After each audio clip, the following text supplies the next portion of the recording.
Na-injured or na-aksidente ba ang iyong mga mata? Panoorin mo ang video na ito. Hi mga idol, ako si Doc Dogs. And welcome back to my channel. Para sa mga bago lang sa channel ko, I'm a board-certified ophthalmologist and a retina specialist here in the Philippines. So if you want medical and eye contents, please don't forget to hit that subscribe button and turn on that notification bell for more videos like this. Pero disclaimer lang, ang mga videos na ginagawa ko ay hindi para mag-diagnose ng mga iba't ibang sakit nyo sa mata dahil mahirap mag-diagnose sa ganitong platform. Bagkos, ito ay para mas maintindihan nyo ang mga iba't ibang sakit sa mata na na-diagnose na po sa inyo. Ang pagpapacheck up sa inyong ophthalmologist ay ine-encourage. And for today's video, pag-usapan naman natin kung paano nyo ba haharapin yung mga injuries sa mata at kung ano ang first aid dito. Tara, let's discuss. Napaka-importante na dapat alam natin kung ano yung mga dapat gawin sa mga sitwasyon na na-injured or natamaan ang inyong mga mata. Lalo na't mabilis at tamang aksyon dapat ang kailangan para maiwasan ang malalang komplikasyon. Minsan kasi ay hindi natin naiiwasan ang mga aksidente, mapasa trabaho man ito, or kahit nasa bahay lamang tayo ay pwedeng matamaan or ma-injured ang ating mga mata. Kaya sa video na ito ay tuturo natin yung mga basic na paraan at first aid para sa mga ganitong sitwasyon. Bago natin pag-usapan ang first aid, ay dapat maintindihan natin yung mga iba't ibang injuries na pwedeng mangyari sa ating mga mata. Una dyan ay yung mga minor scratches or gasgas sa may cornea. Ito yung tinatawag na corneal abrasions. Madalas mangyari ito kung ang isang foreign body tulad ng alikabok or yung maliliit na particles ay pumunta sa loob ng mata at nagasgas ang cornea. Lalo na kung ito ay kinusot ng iyong mga kamay.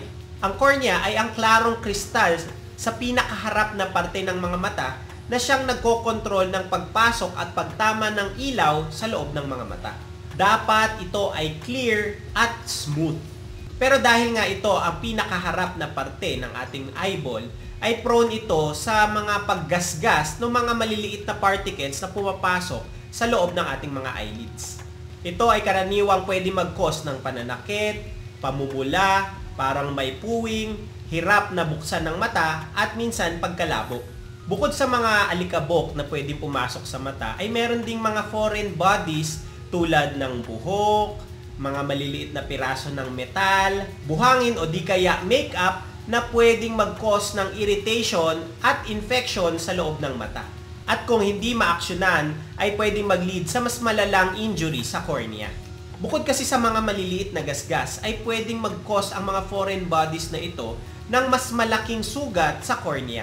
Yung iba nga ay dumidikit na doon mismo sa cornea at nananatili doon ng napakatagal na oras nang hindi natatanggal.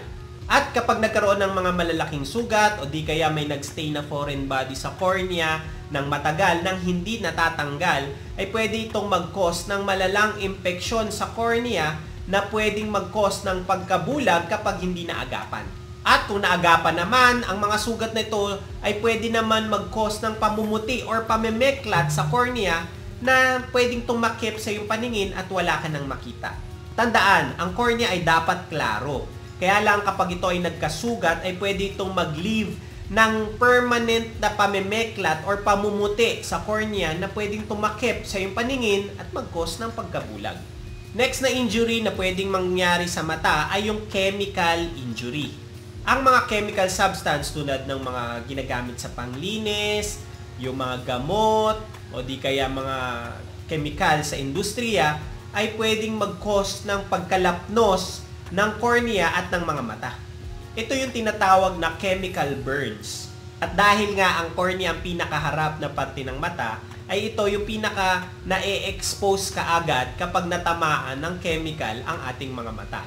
At pwede rin itong mag-cause ng permanenteng pamumuti nito na alam nyo na maglilid sa pagkabulag. Kaya napakahalaga na mabilis na matanggal ang chemical sa mata para maiwasan ang permanenteng damage dito.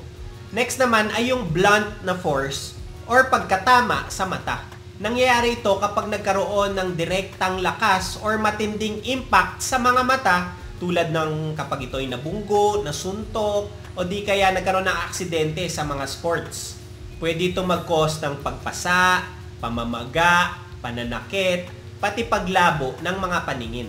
Maraming iba't ibang parte ng mata ang pwedeng maapektuhan sa mga ganitong klaseng force na pwedeng mag-cause ng mga iba't ibang level ng damage at simptomas. At bukod sa blunt force, mas malala naman kung ikaw ay matamaan ng tinatawag na penetrating na injuries. Ito ang pinakamabigat na pwedeng injury sa mata dahil ang isang matalim na bagay ay pwedeng tumusok or pumasok sa loob ng mga mata. Tulad ng isang glass o kaya metal o kaya kutsilyo na pwedeng tamaan ng mata at mag-cause ng malaking hiwa dito at pagkasira ng eyeball. Kailangan ito ng agarang atensyon tulad ng pagtahi dito or pagsalba at kung hindi na maisasalba ay pwedeng mag-lead sa pagtanggal ng buong eyeball. So napaka-importanting malaman natin kung ano nga ba ang klase ng injury ang nangyari sa mata para mabigay ang tamang first aid at aksyon dito.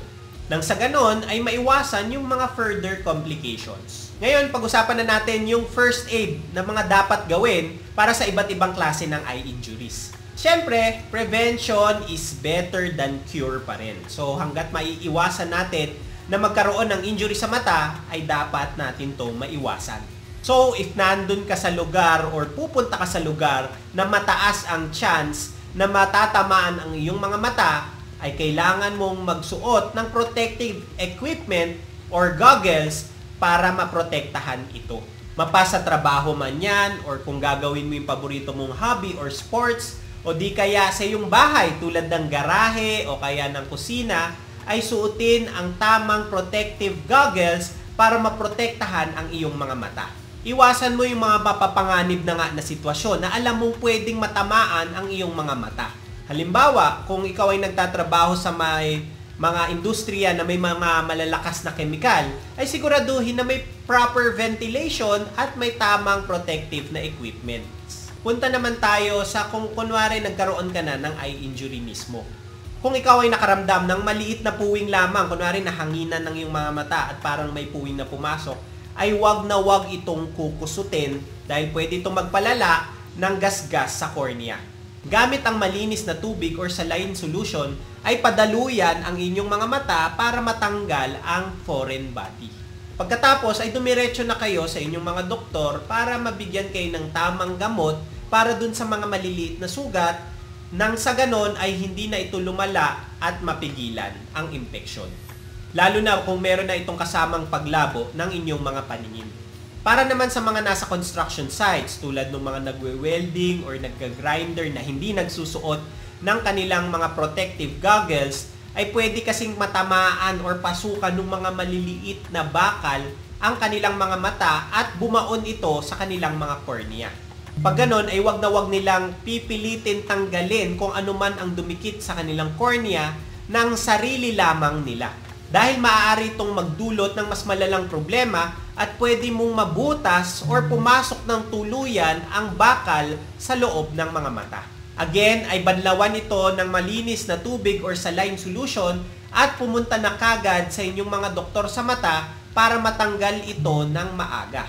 Dahil nga pag pinatagal mo ito ay pwede ito mag-cause ng malalang impeksyon at pagkabulag. Para naman sa chemical exposure ay napaka-importante nung immediate flushing ng mga mata.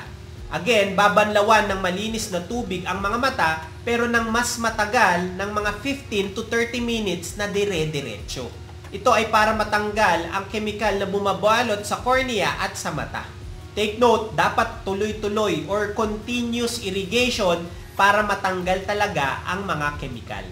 Kahit ginagawa ito, kahit medyo masakit, ay dapat pipilitin yung wag pumikit para tuloy-tuloy talagang na babanlawan ang cornea at maiwasan ang matagal na exposure ng chemical sa cornea, lalo na kapag ikaw ay pumikit.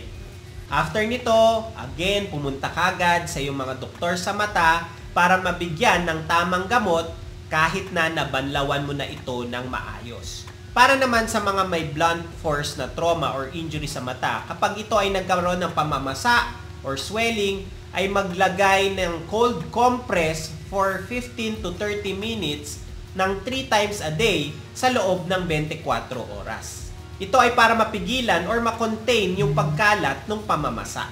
Iwasan yung paglagay ng yelo direkta doon sa inyong mga bata. Gumamit or balutin ito sa mga tela. At pumunta sa inyong mga doktor kapag merong malalang pamamaga, hirap na buksan ang mga mata at paglalabo ng mga paningin. Ito ay para malaman yung lala at tindi ba ng damage sa inyong mga mata. And lastly, para naman sa mga penetrating injury or nahiwa or natusok ang inyong mga mata, kung ang mata ay tinamaan ng matalim na bagay or may tumusok dito, ay wag na wag niyong tatanggalin or gagalawin ang mga ito. Iwasan din na matamaan ito muli habang pumupunta na kayo sa mga ospital. Pwedeng takpan ang na-injured na mata ng mga maliliit na cup kung kasya ito para hindi ito matamaan muli. Pumunta na kagad sa emergency room dahil ang mga ganitong injury ay nangangailangan ng operasyon kagad or di kaya agarang medikal na atensyon. Para sa mga eye injuries, napaka-importante ng mabilis na aksyon at hindi kayo dapat nagpapanik. Huwag kalimutang sundin ang mga basic first aid steps na sinabi ko. At kung may nararamdamang hindi normal, ay pumunta kagad sa inyong mga ophthalmologists. And that's it for today's video. Alam niyo na yung mga pwedeng gawin sa mga iba't ibang klase ng eye injuries. Please don't forget to like, comment kung may mga questions or suggestions in topics, subscribe, and hit that notification bell for more medical and eye contents. Ngayon, mas may alam ka na. Ako po si Doc Doms. See you on my next video.